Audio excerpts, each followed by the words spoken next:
कराची की आवाम के लिए अच्छी खबर सामने आई है।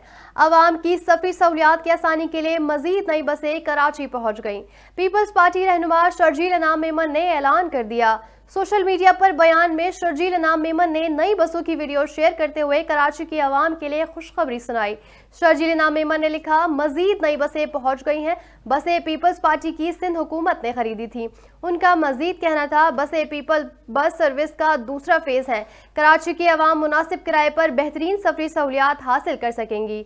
नई बसें अवाम उन्नास की सहूलत के लिए चंद दिनों में सड़कों पर होंगी। एक बार फिर से आपको आगाह करें, आवाम की सफरी सहूलियात की आसानी के लिए मजीद नई बसें कराची पहुंच गई। पीपल्स पार्टी रहनुमा शर्जील अनाम मेमन ने ऐलान कर दिया।